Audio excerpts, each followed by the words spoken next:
Alright, welcome back, ladies and gentlemen. We are into our second match for today, or at least our second match for today. It is the FSL League of Legends Philippines qualifiers. We have so far already gone through the Vietnam qualifiers, we've gone through the Thai qualifiers, and today's our third qualifier. Of course, we still do have Singapore, Malaysia, Indonesia in the upcoming weeks, but for now, let's pay some more attention to our current matchup. It's going to be Liyab, Halia on the blue side, and the opposition right now.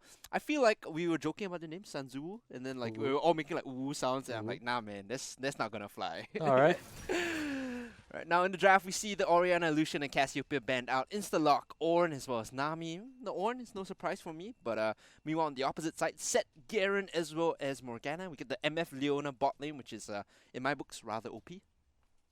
Yep, both these champions looking pretty strong at the moment in this current patch, especially Miss Fortune. I have her in my S tier of AD carries.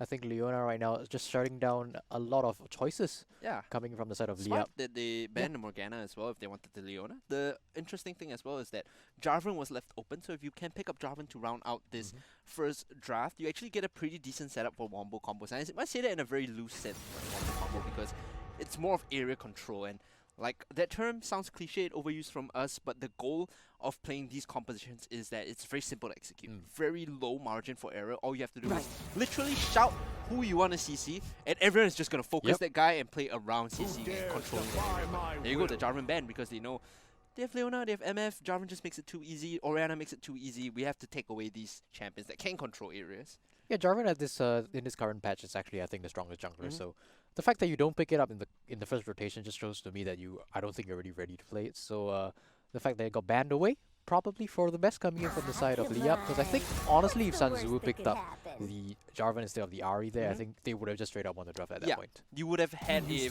very strong opening draft, and maybe they just prioritize the Ahri a lot more. I think we've seen the value of the Ahri quite a bit in FSL in general. Yeah, right? I think as a whole, the whole competition does enjoy playing the Ahri, and we saw a Zac hover there. More recently in Korean solo queue, I've been looking at Conqueror top lane Zac a lot. It's actually been pretty powerful. It could still be a jungle pick, don't get me wrong. You can still play Conqueror Zac in the jungle, but of course it is a flex pick. You have to remember that now. Yeah. And yeah, we do see a Zac. We haven't seen Zac, I think, ever in FSL. Yeah, at least not in recent the, memory. the recent memory, yeah. But meanwhile, we see the Varus here. So Varus Nami bot lane. This is a kind of feels bad matchup in my head because you have no mobility on your AD carry, and most instances, if you play with a Nami, you want someone that can stand in front of her to sort of soak the aggression if the Leona jumps on you. In my head, I was gonna think Ezreal Nami, right? So if the Leona jumps you, you just essence shift away, and then your backline is safe still. In this case, you kind of have to bite the bullet. It's either Nami or Varus that eats the CC, and one of you probably will die. Yeah, the idea of Nami really is just to cancel the Miss Fortune ultimate whenever it comes down, but the fact that you do lock in Varus, the point that I wanted to bring across earlier was that once you pick in Leona, your enemy doesn't really get the chance to go for immobile AD carries. Right. No Aphelios, and that also means no Varus. So yeah, for sure. picking this with support that isn't really going to be able to protect you, this is not Humkench, so it's not ideal, but if you're able to get a hit, that's still, sure, I guess. Yeah. To touch a little bit more about the teams coming in, though, there is some sort of history behind them. Liyab Halia, of course, were our previous FSL Philippine representatives. They made it all the way to FSL Elite. They didn't have the best placings, though, unfortunately, but they are still kind of back in this time with a couple of changes to their roster. We do see a few new names in the form of Yoon and Rox. I believe then Fofi and Jones were on the original roster, the last split, as it were. Meanwhile, on the SNZ side, Missy Hobbs was a OG. She was on Varsity Esports in the first iteration of FSL Elite, and she's sort of bringing her veteran experience in FSL over to this new lineup, which is a mishmash, as it were. It's a new roster on a whole, right? These players haven't played together in FSL at all, so there is some sort of veteran leadership in the form of this roster. Both these teams coming in extremely comfortable, I think, at least playing in FSL. In terms of expectations, it's a lot higher for me, looking at these teams. Yeah, veteran leadership. I like hearing that. I like the fact that FSL has come so far. We even have I think offline venue for Filipino. Oh, yeah, shout out to our offline venue, Tech I believe, for hosting and allowing the FSL girls to kind of go there and compete on the spot on the venue. I think at the end of the day, FSL in itself a community event, right? Being in a net cafe, a PCbang, a LAN shop, whatever you want to call it, and playing a qualifier with all your competitors around you, that's like peak gamer feels. Like I Yeah. love that. Like ever since I've tried it the first time, playing just for random community tournaments. That feeling is so awesome when you're just watching and playing in front of your competitors. 100%. Yeah, feels good that FSL has come so far Oh actually. yeah. But to focus in back on what, these drafts, I Mhm. think we talked about a bit of wombo combo. I think both these teams have the ability to execute on that composition. Yeah. When you have Ornn and you have the Mordekaiser, I think obviously that is something that you want to look at. Both these champions are disruptors. Both want to disrupt team Very fights. So frustrating. yeah, In addition to that as well, we do see a pseudo wombo combo, right? So Yeah. maybe we should avoid using that word pseudo. There is synergy, right? Sure. Obviously with the Ornn as well as the Rumble, you layer both the Call of the Forge God as well as the Equalizer on top of each other. You have a lot of crowd control in terms of creating space and denying space. So this comp though, the crux of damage is still going to be the Varus, it's still going to be the Rumble. The Ornn is there just to disrupt, like you would say. Mhm. Provide cover, be the strong front line for the team, provide CC. Whereas on the opposite side, if we look at the lineup coming in for Sanzuwu, the damage spread is actually pretty fair. There's MF, Ari, and Mordekaiser that all want to get a lion's share of the gold and, up the stakes, deal damage for the team. Whereas the Leona and the Zac are purely facilitators. So we do have a three threat composition versus a 2-threat composition, as it were. Yeah, and once again, I want to focus in on the junglers. I think, again, junglers, high tempo is the name of the game, so very important to see whether this Elise is going to be better than, last game's Elise. Ooh, yeah. Nominally, We did have some very objectively harsh remarks. And Yeah. I say objectively harsh in the sense that we were criticizing Mhm. about how the jungle pathing could have been better. Yeah. Because unofficially, the most efficient path has been established. It's buff, buff, gromp. In any sort of twisty variation, it could be buff, gromp, buff, but essentially take these 3 camps, hit level 3 very quickly and start ganking lanes. We saw that with the Jarvan earlier. The moment level 3, boom, go to bot lane, make sure something happens, right? Farming camps after level 3 has diminishing returns because of the low EXP gains as well as how poorly you can then transition to ganking. if I see this Elise go Raptors after it, I'm going Just to skip Raptors, yeah, just don't I'm do Raptors. going to tilt. I feel like if you do Raptors, you are like either super confident that you know how to juggle the aggro properly, and in which case you're professional at least. It's fine. You don't have to worry. You're super confident. Otherwise, it just signals to me that you're not confident or comfortable on playing this matchup, as we are having a bit of an overlay thing. I feel like we are part of the game now. This is us in the loading screen. Yes. Whoa, okay. I didn't notice that. Oh, but real quick load into the game, so we should be jumping in relatively soon. You can't see it on your screen just yet, but we do have it up. And right now, just taking a look at the overall keystones. Anything strike you as surprising? Anything untoward that you think, wow, this isn't the pickup I would go for? What am I looking at? Keystones. No? Is that the correct answer? Okay, I'll give you a hint. The Ari has taken Glacial Augment Yeah, instead that's of fine. the classic Electrocute. So in this matchup, it's actually really good against the Rumble. It's not untoward. It's just a good adaptation, right? Yeah. Ari into melee matchups having the Glacial Augment makes your opponent wanna like F4, just rage quit. It's the most frustrating thing to play against. I've tried it a few times.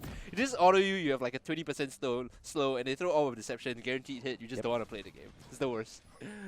The question was, what would I not want to take? Come on. Okay, maybe it was a trick question. I'm like, well, those like GCSE O levels, like if Tim has 4 apples, Oh, then, man. What the heck? Alright, pings coming down across the map. Nothing too interesting. Actually, we are going to see a bit of a 5-stack. Okay. And, movement speed buff for everyone on the map for a moment there. Okay, Elise, a You're little real quick. aggressive here. Okay. They will spot out the Ari rotating across, so some early advanced information being given over, but the ward over the wall actually will not see the Zac just yet. They will know that there is a ward just behind the Rip buff, so Zakia here moving over to the Red will have the help of the Mordekaiser, and let me tell you bro, Mordekaiser leashes are devastatingly strong, because all you need is 3 autos, you get that Darkness Riser circle, which does percentage health damage. It's the most sick leash you can ever give anyone. Okay, so it is starting red. Please no Raptors. Okay, look at this. Look at the DPS. It's the percentage damage. It's so busted. It's actually quicker than the ADC and support leash, by the way. This is amusing you a lot. I'm just thinking like the numbers of Mordekaiser is just broken. So I'm just like, oh man, why is this champion still available in the game? Just outright ban it or just remove it. It's so dumb. He was last pick went through the entire champion select and Okay. managed to pick it at the last rotation. right? Okay. Okay. Then here actually doing the Crux pretty well. She's juggling the aggro quite well, in fact. So using the smite to get the big one, but right now we'll be picking up most of the camps here. You can ignore the next last two small ones. They actually don't do anything, but it's okay. You can clean out the camp. It's fine. Now move free over gold. to the bot side is Zach actually doing a 3 camp clear here before moving over to blue. But I highly doubt you get level 3 off this, so you still will have to either leech EXP or move to your next camp. Yep, we'll just have to wait and see. I don't think you do it. Yeah, I don't think you Yeah. do. Just because Raptors give too little gold. Too Okay. little EXP rather. So Elise is actually moving up towards the top side right now. And from all the wards that I can see and the fact that she has picked up Sweeper, I She think gets she three wants here. to go for an early gank. Probably wants to activate something early on, but she doesn't have the mana to do so. We'll have to finish this off and yeah, pick up level 3 here. Into you- Grom. Yeah. If you are Elise, just take a look at your lanes right now. Only bot lane is pushed in, but because you path bot to top, you can't hit the MF Leona lane, right? Yep. So Ornn is pushed up, Rumble is pushed in, but you don't have follow-up CC, and this is too big of a wave to gank. There's like 8 range minions right now. You just can't give it over, right? So you do the Grom, it's fine. You get extra EXP, and then now you can transition over to guaranteeing you get the Scuttle Crab. So junglers have more or less split the map, as it were, in terms of strength. Zac is going to be playing bottom half, looking to reinforce the bot lane, whereas Elise has to secure the top half. Yep, securing each Scuttle Crab are the junglers. I think the idea coming in from the Elise was in fact to early gank. I mean, the setup for it was perfect. But unfortunately, I don't think that that idea was communicated very well to the teammates because, as you said, all lanes have actually pushed up or had 2 big minion waves, so unable to capitalize on the early build. Yeah, Rox here getting cut out of the mid wave, so we'll have to walk in and take a good deal of damage. If she gets charmed up, it's going to be quite disastrous, but you see Hops just using the autos only, not really expanding any mana whatsoever. You see Elise hovering on the side though. There is no camps to speak of just yet. It will be respawning in less than 10 seconds. So we might see junglers match each other as Zakia moves over. Might just find a steal here on the Raptors. Yep, tempo trade coming in from both sides, just splitting the map. Like you said, is a bit more vertical jungling. Call back to Season 9. This Mordekaiser is looking pretty low, and he's not backing, and Elise is a very good diver. Yeah, as long as they don't die to this dive, they should actually be great by actually coming with the flash as well as the autos. Oh my goodness. Like you were saying, Elise is a magnificent diver, and that was the window for them to force it. Now, Mordekaiser is going to miss out on a huge wave. If you just look at the top lane, there's a wave and a half that's going down right now. If they can clear this, get the plates, teleporting in might be a bit more dangerous still.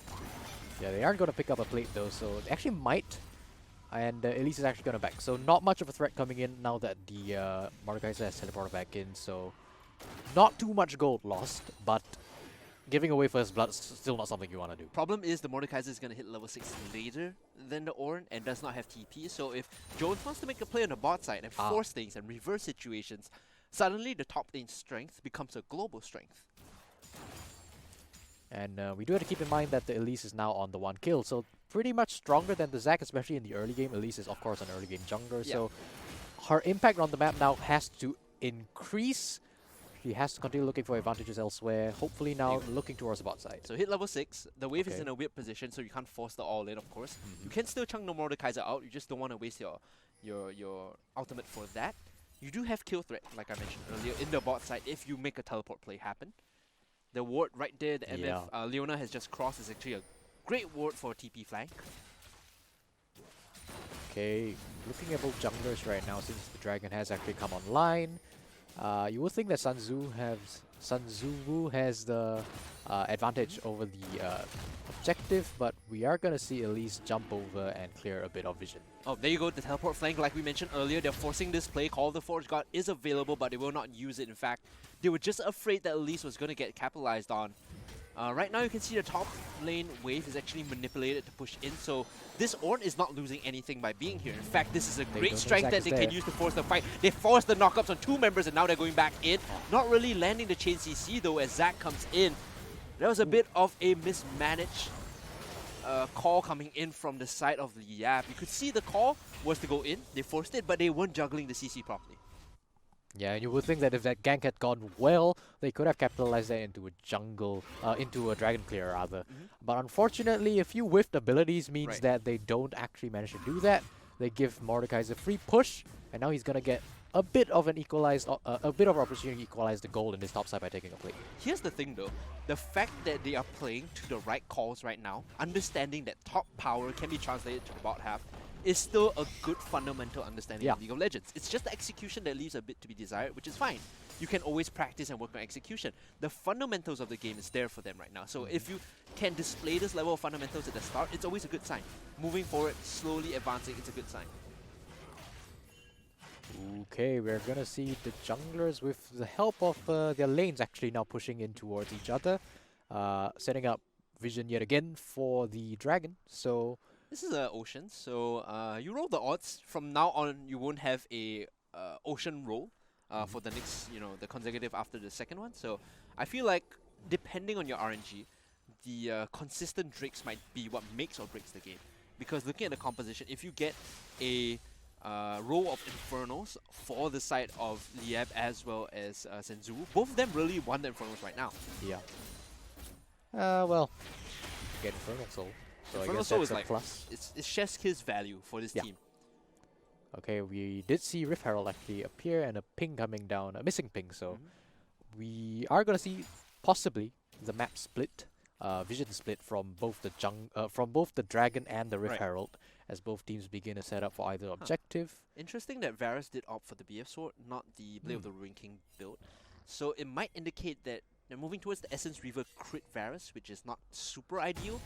I feel like with the Mordekaiser and Zac, which are tanky, and the Leona to a certain extent, you want the percentage health damage from the Blade of the Ruin King into the Green Zeus. Yeah, absolutely, 100% agree. And actually, not now that you brought that up, I'm actually pretty interested to see where this goes, because I think with this build, it's actually just gonna be objectively just weaker. It delays your power spike for sure, right? And your comp with Ornn and Rumble loves to fight at level 11, loves to fight at your 1.5 item spike. Especially with Ornn almost finishing the Abyssal Mask, Rumble already pick up the Haunting Guys. The moment you finish off Blade of the Ruin King, that's power right there. Essence Reaver, not so much. Is this experimentation we are seeing? It is FSL. The ladies are known to be a bit more creative, as it were. Creative with Darrow into the back from the Varus as well. They're actually just being shoved. They're actually just being pushed away from the wave right now. The threat of the Leona once again on this immobile AD carry is just a little too strong for them to walk up and farm. So Sanzuwu just having the opportunity to freeze the wave right there. The problem is because they know, at least it's been reviewed that Ornn doesn't have teleport, and right now you will see the Elise on the top side. They can continue this freeze in the bot lane, but meanwhile again coming in, great flash from the Mordekaiser. Endeavor manages to get out. Number 2 pro hero will be able to dodge away from the fire. I don't know if you watch My Hero Academia, but bit of a weep reference for you right there.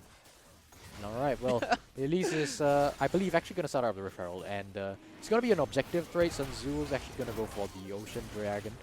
So, yeah, not too much loss for either team. I think both of them are pretty happy with what they got off the back of that trade. That's the best way to put it, right? Because so much value was being put in the bot lane by MF and Leona. They froze the wave, they built a big stack, and then they shoved it in, moved to the dragon. That's textbook play. The response here from Liyab is actually great as well, because they concede bot side, they pick up this Rift Herald, and if they can capitalize on the Mordekaiser, it will be great as well, because then you can transition to dropping Rift Herald top lane to opening up the map. Early dragons, individual random dragons, are not as good as the consistent same dragons later on. That's a big debate, right? Whether you go for the first two or you go for the later. I think you believe I strongly believe in Rift Herald. Okay. Rift Herald pause as well. Gives you not only the timing for the second one if you pick up early Rift Herald, it also opens the map and gives you turret gold and ambient gold. And early gold is just so good nowadays, because the moment you hit your item spikes, you devalue what your opponents have. Imagine picking up item spike before MF and suddenly she can't team fight because she doesn't have Essence Reaver. That is insane. Yeah, but the important thing when you have the Rift Herald, right, is it's harder to execute than just taking the dragon and, hey, I got a buff. So the question now comes down to where you put it down, where you want to get that advantage. And I think you were talking about putting in the bot lane, getting the Varus a hit, and, increasing the power spike because he did go for the BF sword, right? So I think that's one avenue. But it looks like they are actually going to focus to top side. Top is fine as well. If you can find a Mordekaiser kill, actually a teleport coming in, it's going to be Missy Hops that arrives, Death Realm being used to throw Jones into the arena of Doom. And Doom it will be for the Ornn. Meanwhile, Dead kiting around here. I don't think you want to stick around, buddy. You might just want to repel out. charm is still available for Missy Hop. She's kiting, and here comes the flash out from the Elise. Managing to land the charm though, and the pullback in Death's Grasp will give the kill over to Missy Hops. And that's how you play the 2v2, ladies and gentlemen. Yeah, I don't think they were expecting the teleport coming in from the RE. Just a little unexpected, so not exactly able to capitalize on the Mordekaiser. Like we said, no Rift Herald coming down in the top side. Instead, it's going to be Mordekaiser pushing up that wave and taking yet more tower plating, equalizing the goal even further. Actually might be a goal advantage now with the CS and the kills in his pocket. For sure, if she manages to grab a turret plate, that's a gold advantage. But meanwhile, Solafred coming in, forcing a double flash. Zac didn't get the memo though, so we'll go in with the elastic slingshot. Meanwhile, the CC coming in, the let's bounce, the bullet time. We'll pick up the kill on Yun, and 4B will fall down next. Counter gang coming in from Den with the equalizer is just burning them, the red carpet. They cannot stand on this anymore. They're flashing forward to get the double. But meanwhile, Rumble joining the fight will get kited out. You have to think the CC should be enough here as the Flame Spirit comes through. They're kiting the damage around. They're buying space for Zakia to sort of respawn and collect herself. And with that, they will pick up 3 very quick kills in about half. Yeah, immobile AD carries meet Leona and Zac, I guess. That's not what you want, and Ari is gonna... Oh man, the GLP, the dive. flash, the charm, and the orb on the return. Missy House makes it look too easy right there. And that's a 4k gold advantage in the pocket of Sanzuwu now against Liyab. They're actually going to pick up more camps in the jungle here. So heavy advantage over to the side of Sanzuwu once again. Interesting to see whether or not Liyab is going to be able to come back from this deficit. I think the early moves on the map were right. It's just that when it comes to execution, they seem to have gone a bit awry after failing to make the play earlier with Ornn. Yeah, So like you said, the fundamentals are there, right? It's execution that's lacking. Probably not enough practice, I guess. maybe. maybe. It's hard to say as a caster objectively, or like, oh, Yeah. the misexecution is due to practice. Maybe it's just a missed call. In the heat of the moment, you miscalled it. That's it's fair. fine. But now you have to see whether they can go back to basics and apply those fundamentals, because you still have a bit of a tempo sync or tempo boost in the form of the Rift Herald, as it were. You could still drop it in the top lane before the Rift turret platings go down to get some gold for your team. It's just whether they can utilize that properly. Yep, we are going to see a bit of skirmish towards top side. Elise is here though, and Mordekaiser doesn't know it. Ooh, Ari now is they ready to respond though. She really wants to go up on this. I think they want to pop the Rift Herald here. Yeah, they have to. Yeah, they have to use it before the turret plates go down. They might not even get a full charge off this though, actually, because there's only 2 seconds left. It still has to arm, and yep, they're not even going to get the goal right now. So that is an unfortunate use of the Rift Herald. They don't get the turret plates, they don't even get the structure, and now the tempo booster that they have is just going to go sideways. Call of the Forge God being used. Zakia might be the focus. Instead, they knock up Missy Hops. The Zac is in the middle of the fight, but that's not who you want. Meanwhile, the Equalizer being laid down, Death Realm being used as well. They're chasing down onto Zakia. The targets are being split up. Zac will get out of this fight. Meanwhile, Den is taking the 1v3 against the Mordekaiser, who has overcommitted. Will find 1 kill before she goes down. I say go down. She's still very hardy at this point with the joining in of Missy Hops. It might be a bit difficult, but they will bait out the Ahri, and she will rejoin the fight before the kill goes over the way of the Rumble. Alright, we're going to see a few misplays, or rather we did see a few misplays coming in from both sides. I think Sanzuwu able to pick up a few kills, but then answered coming in from the side of Liyab. So a bit of an equal fight, very messy as it were, so not much of an advantage going either way. It is traded. Meanwhile, Chains of Corruption being used. Tidal Wave knocking Hey up. And you have to think that's an overextension. The moment the support leaves the lane, you have no business just sticking around it. I think Missy Hops dying in the top half meant that bot was completely free to be aggressive. Yeah, and there was just a miscommunication coming in from the side of the bot lane. Like you said, the support wasn't there. Leona is actually, I think, the only reason you win that trade against the immobile Varus and the Nami. Once it's just a misfortune there. Right. Putting down the ultimate, Okay. Nami can just cancel it. There's not much else you can do except for die. So they're doing the Stormrazor Varus, which is not something I've ever seen actually. Same. This is literally a new build, I would consider. The interaction, of course, is that Varus has one of the longer ranges when it comes to auto attacks. So it's like why you build Stormrazor on Caitlyn, right? Because of your long range, you get very free auto attack slows. It's a very heavy slow on the Stormrazor, so I do see the value. It's just that the synergy-wise against the composition of your opponents might not be the best. I would have gone so far as to say like Wit's End is great as well, because they are majority AP. Is Witzen's first item a thing in Not AD anymore carries now? Oh, hold on, getting caught by the cocoon, having to use the Spirit Rush to get out. Missy Hop now will not be available to rejoin in this fight, so at best it's gonna be a 4v5 if Endeavor TP's in. Yeah, good disengage from the dragon coming in from the side of Sanzuwu. I think the idea was to have Liyab, funnel into that choke point and have the Ari, who's actually pretty strong right now, Right. to be that sort of flanking on the back of the fight. But at the end, they actually managed to find out the Ari in that bush, pushes her away, and that just nullifies any sort of engage potential that Sanzuwu had from that baited dragon. Yeah, as long as you land these cocoons on the flanking targets, be it the Mordekaiser, hold on, a lot of damage down the Aqua Prison is gonna lock her up and cancel the bullet time, and once more, hell, overextending. This is the second time in lane she has been caught alone and gone down for it. Yeah, and they pay for that with Liyab just taking away the Cloud Dragon. I mean, there's no real explanation for why she should be there when the Leona is nowhere near the lane, so... This signals to me, from objective standpoint, that the AD and support are not on the same page. Yeah, Because 100%. normally the call is, I'm gonna go roam, you be very careful because you are extremely immobile and they can CC you. Speaking of CC, Flash Whoa. Cocoon, Call of the Forge God, if they layer this perfectly, it might just be enough to find Missy Hops, but the Equalizer will cook her alive. Barbecued Ari on the menu tonight, boys. They will be able to transition over to the top side for the second repair of this game. Clean Flash Cocoon engage. Huge respect to that. Now they do manage to pick up the Rift Herald like you said. They weren't able to take too much from the first one. Hopefully they do manage to, sort of force more damage to come out second. Have to be very careful because AD support still in the bot side. Oh, Fofi yeah. and Yun nowhere near this area to provide reinforcement. In fact, if you think about the macro play that can be made here, by drawing them to the top side, you buy space for the Varus and army to siege down the bot tier 1. You could forfeit the Rift Herald here if you open up this bot half of the map. But you're losing a lot of pressure in the mid lane as well. You can see the MF and Leona pushing down, chipping away at that turret as well.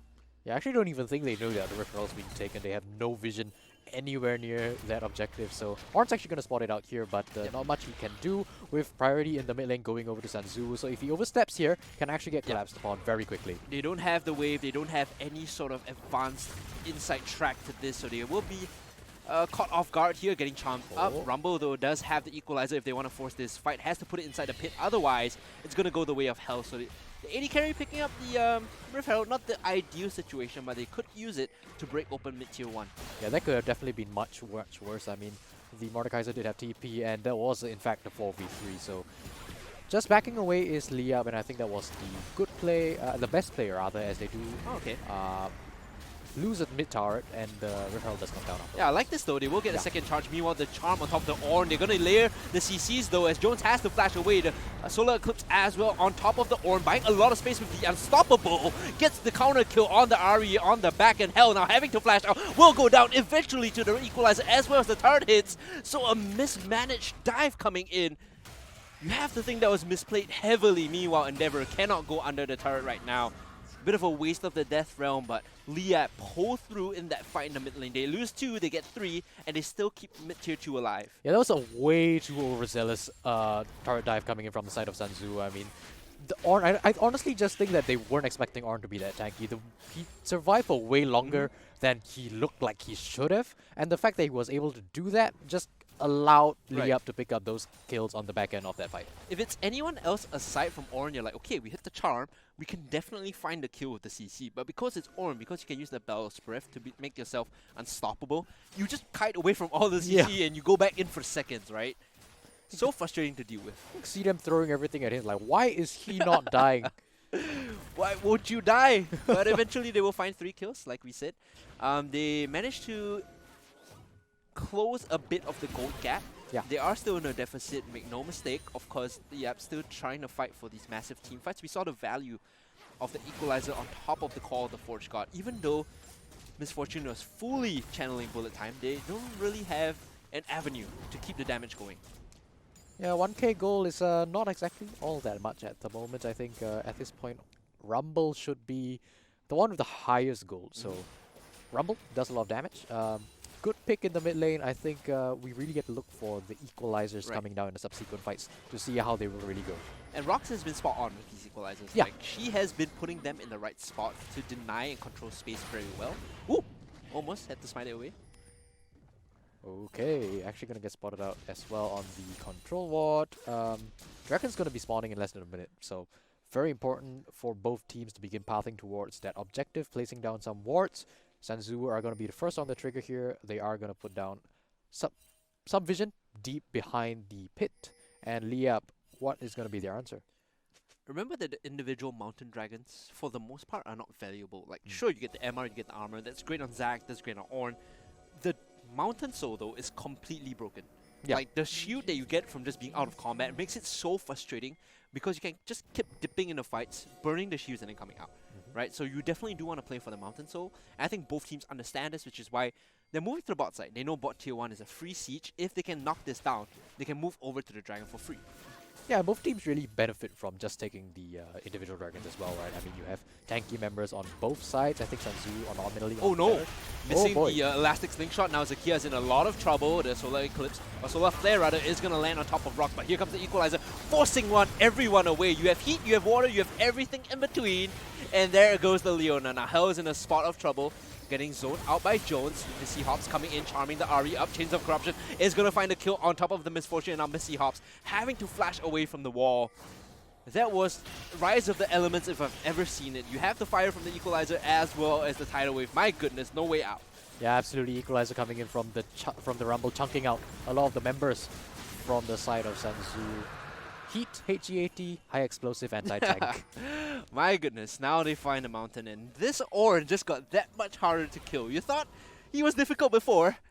Try now. Oh man. Well, like I was gonna say, I think Sanzuwu actually would have benefited from the Mountain Dragon a lot more than Liyab would have, because you know, you have more tanky members Zac on and Sanzuwu. But now they do have it on Liyab. I think they do have a lot more teamfight prowess, especially like you said, the Ornn being that much harder for Sanzuwu to kill. Like all the Ornn needs right now, right, which I think is a broken item on Ornn, the Adaptive Helm. Yeah. You get Adaptive Helm, there's no way they're killing you, right? Because all the damage from Ahri doesn't exist anymore. You can literally stand next to Mordekaiser and take no damage, even though it does percentage because of the way Adaptive Helm works. And like, that is the piece they resist on. Like, right there, you can't die. Alright, we are seeing Sanzuwu beginning to, you know, clump up a little bit in the mid lane. I think they really want to start sieging, but the thing is there's nothing for them to siege. Meanwhile, you take a look at the minimap, I think Liyab right now, it's clear that they have an objective vision advantage over the side of Sanzuwu. You can see the amount of wards that they have in the jungle, the river rather, is just going to spot out any attempts from Sanzuwu to walk into the middle of the map. Fundamentals are good as well. They're trying to get mid prior hold on. Jones having to dash away. Here comes the Tidal Wave to disengage. Looking to fight again though, using the Call of the Forge God. Will only knock up the Zac, but meanwhile, Bullet Time being channeled. Now Hale is in a world of hurt as here comes the Equalizer to more or less split up the fight. We still have our attention focused on the middle of it all as the AD carry is getting soloed by Ornn. Look at this, they're just literally flashing on the back line, trying to find the kills, and Jones is somehow still alive. She's still kiting, but eventually she was gonna go down. They will get a bunch of kills on the side of Sanzuwu. They will find the top lane, mid lane, and AD carry, but at the end of it, it's only 2 members picked up. Yeah, 2 members picked up on the side of Liyab and 3 for Sanzuwu. Honestly, I think this fight was actually pretty equal. We saw it pretty split. Both frontliners doing a pretty good job distracting the other. So honestly, it was just the backline punching each other in the face. So right now, we're actually going to see Sanzuwu the numbers advantage pushing into the mid lane, taking down the inhibitor turret. I don't think they're actually going to be able to take the inhibitor with Elise coming in to defend. Not just that, but everyone on the side of Liyab is actually respawning right now. So rightly said, they will not be able to claim this inhibitor. Looking for the pick on Endeavor though. Cocoon not landing, so that is the Mordekaiser getting out for free. Now these team fights, like we mentioned, have to be a bit more in a choked point for the Rumble Equalizer to have value. We saw there, even though it did split the fight, members of Sanzuwu were actually okay at just walking away. Right, so in that open space, maybe a bit trickier for them to take these fights. We'll have to see if Liyab can find the perfect space, as it were, to team fight properly. Meanwhile, Sanzuwu, we saw the value of Mordekaiser Zac jumping the backline. It's like hell on earth if you're AD carry. Yeah, 100% agree. I mean, sure, you have the most fortune, right? And I think we have a PTSD from last Oh week yeah, of that bullet time the coming from bullet the time choke from point. hell, winning them a game off one Yeah, out. but fortunately for the side of Liyab, this more fortune is not as fat as she would have liked to be. Meanwhile, the Rumble is actually 7-3, so definitely has a lot more damage than the misfortune. Again, in choke points, this damage is really going to come through, and like you said, yeah, that's where you want to look for these fights. Yeah, actually the choke right here is kind of tricky as well because you don't have full vision of the back due to that one rock fixture blocking your occupying fog of war, right? So you don't really have the best choke right there. I feel like if you're a Rumble right now, Rocks is just waiting for the Rylise. The Rylise is the key item that you need to team fight effectively because the slow from the Equalizer then allows your team to navigate much better. It's a compounding effect. The slow from Call of the Forge God and the slow from the Equalizer is actually high value. You see a Charm sailing by Yun.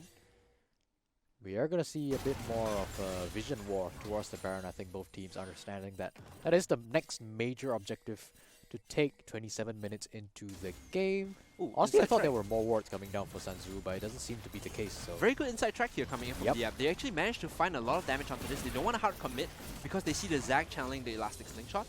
But still, they get a lot of chip damage. If they find another inside track push like that again, they will be able to get the mid-tier 2 for free just by pure virtue of macro. for sure now we are going to see Liyab actually having, again, the inside track towards the Baron.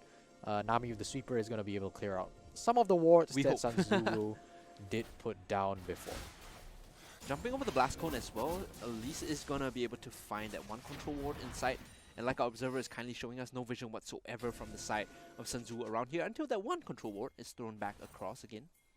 Vision tug of war around the Baron gonna sort of be mitigated now that the next dragon has spawned, and the fact that Liyab was actually the later one to that war means that Sanzuwu is able to come down towards the dragon first, and Elise is nowhere near the contest. I was about to say, look at the mini-map. Elise is nowhere near this. They stuffed up the recall timing on the jungler, and because of that, they can't contest this objective. So small mistakes compounding into a free objective, and make no mistake, it is free for Sanzuwu here.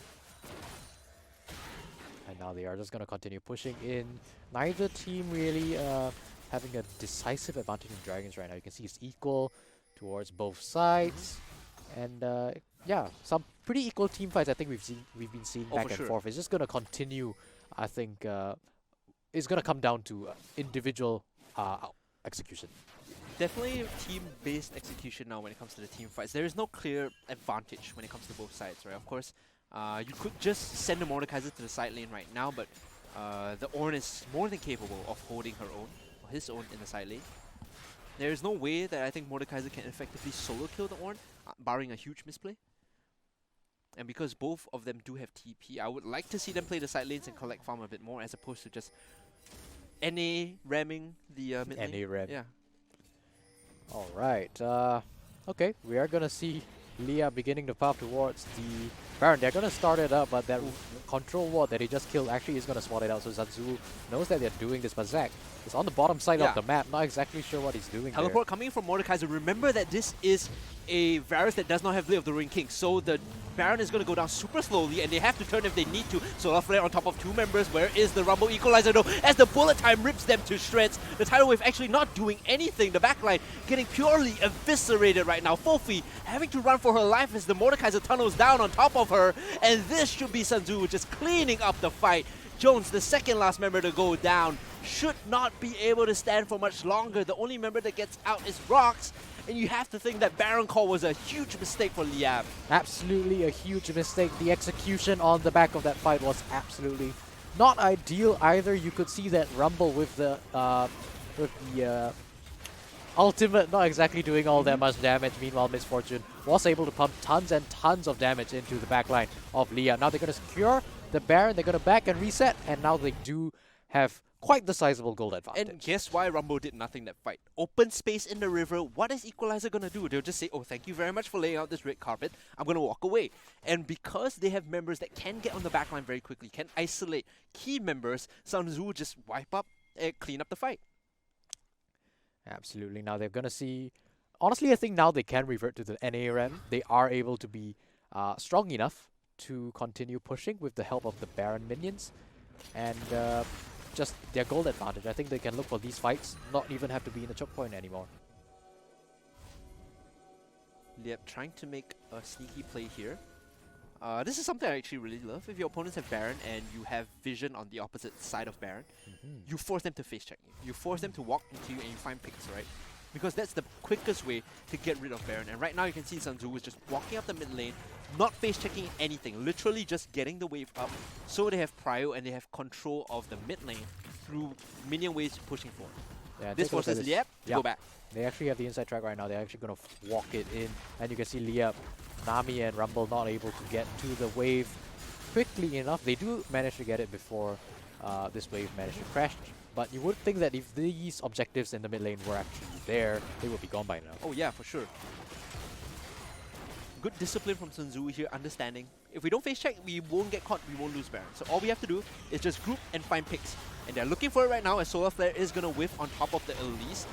Good amount of damage being put back across on top of the Zac though, as they were looking for the mid inhibitor. Right now Hell and Tsunako just sitting as a duo in the mid entrance of the base.